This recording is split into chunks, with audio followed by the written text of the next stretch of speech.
Et 8h10, c'est l'heure de l'interview d'actualité. Thomas, vous recevez ce matin Jean-Marc Lemaître, spécialiste de biologie cellulaire, directeur de recherche INSERM. Alors comme ça fait un peu peur, mais regardez ce monsieur. Ce monsieur, il s'est donné comme mission de nous empêcher de vieillir. C'est un scientifique qui a des compétences reconnues dans le monde entier.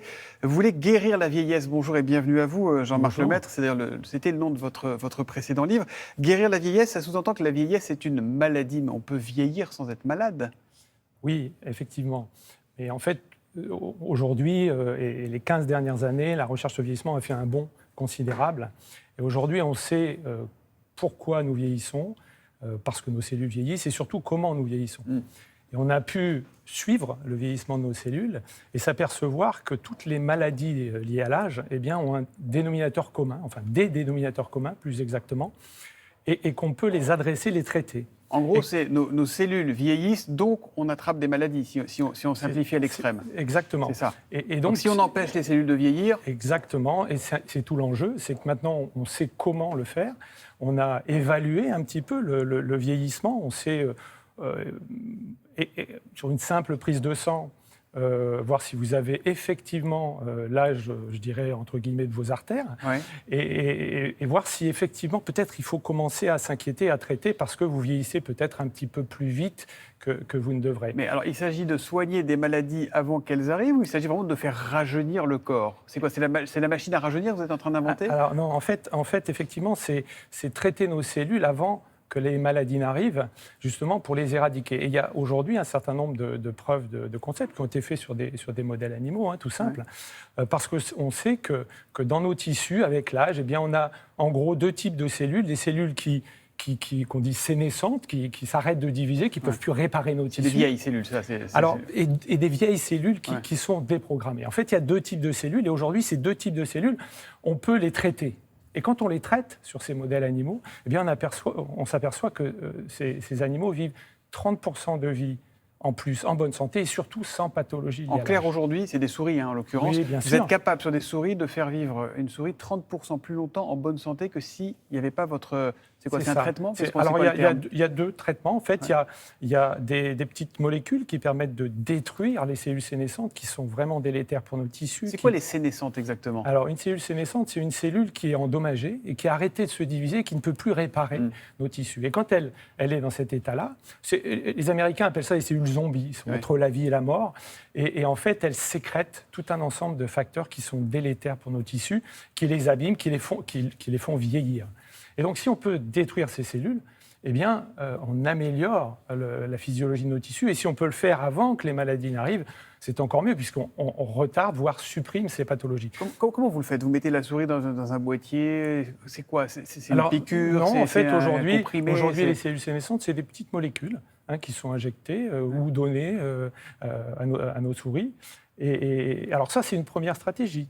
Et puis l'autre stratégie, c'est pour cibler l'autre type de cellules, qui sont ces cellules qui vieillissent, qui peuvent quand même continuer à réparer nos tissus, mais qui le font beaucoup moins bien. Ils sont plus faibles. Voilà, on dit que ces cellules sont déprogrammées, en fait, parce que c'est un peu comme vous savez, une cellule, c'est un petit ordinateur avec différents programmes.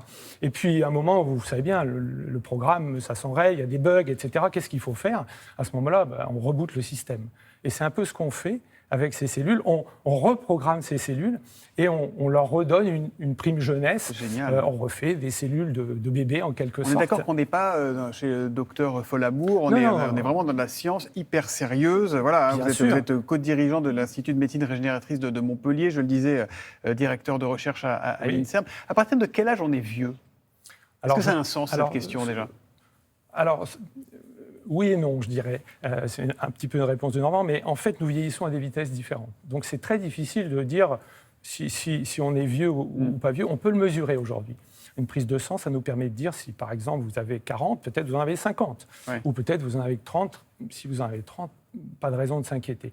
Si vous en avez 50 ou voire 60, physiologiquement, eh bien, peut-être qu'il faut commencer à s'inquiéter, Faites gaffe, parce que je mettre suis en déjà place... hypochondriaque, hein, donc je ne suis qu'un garçon.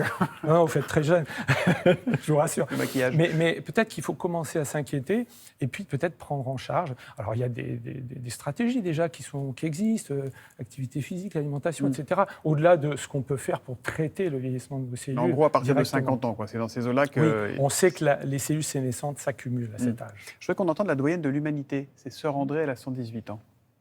Qu'est-ce que ça vous fait d'être doyenne de l'humanité, ma sœur? Oh, une fierté, mais un désastre. Quand on a eu la chance que j'ai eue de m'occuper d'enfants, de m'occuper de grand-mère, on est au ciel. Mais quand on est désœuvré, c'est terrible. C'est une jeune fille de 118 ans. Elle aimerait bien battre le record de Jeanne Calment, 122 ans, 5 mois et 14 jours. Vous pouvez quelque chose pour elle ou pas? Alors, je dirais que ce qu'on peut faire aujourd'hui, c'est faire de la prévention. C'est-à-dire que tout l'objet, c'est que aujourd'hui, si on veut traiter la vieillesse comme une maladie, il faut s'y prendre relativement tôt, avant que les pathologies n'arrivent. Il n'y a pas de retour en arrière possible pour l'instant. Alors, à chaque fois qu'on fait une intervention, on rajeunit nos tissus. Donc en fait, l'objectif, c'est finalement de vieillir en bonne santé, mais aussi de vieillir plus jeune. Parce que justement, c'est le moyen, si on garde nos cellules jeunes, de pouvoir continuer à avoir une activité normale, faire tout ce qu'on a toujours fait au cours de sa vie, et pas avoir une décroissance de nos fonctions avec le temps. Vous entendez, j'imagine, toutes les questions éthiques que ça peut poser. Évidemment, c'est formidablement encourageant, et on se dit en même temps, gare aux manipulations, ça vous inquiète ça ou pas?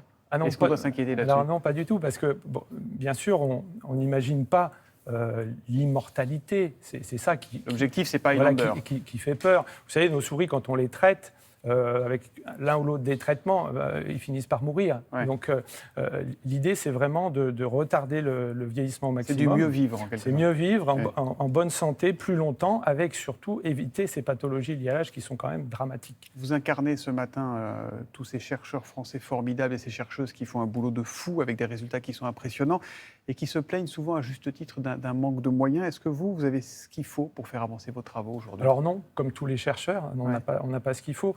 Vous savez, quand on travaille sur la reprogrammation cellulaire, ça a été un domaine neuf, c'est-à-dire 2006, première découverte, donc vous voyez, c'est très jeune. Et par contre, nos collègues américains ont beaucoup d'argent pour le faire. Vous avez probablement entendu parler d'Altos Lab, financé par Jeff Bezos, 3 milliards de dollars pour travailler sur la reprogrammation cellulaire. Alors effectivement, en France, on n'a pas les moyens de ces laboratoires qui vont avancer beaucoup plus vite que nous. Peut-être qu'il y a des très grands patrons qui vous entendront quand on envie de vous aider, messieurs Arnaud, Pinault, tout je ça. L'espère, voilà, pour le contacter, vous passez par nous. En tout cas, je suis prêtre. Merci beaucoup, Jean-Marc Lemaître, d'être venu nous éclairer sur tous ces sujets fascinants dans Télématin. Merci.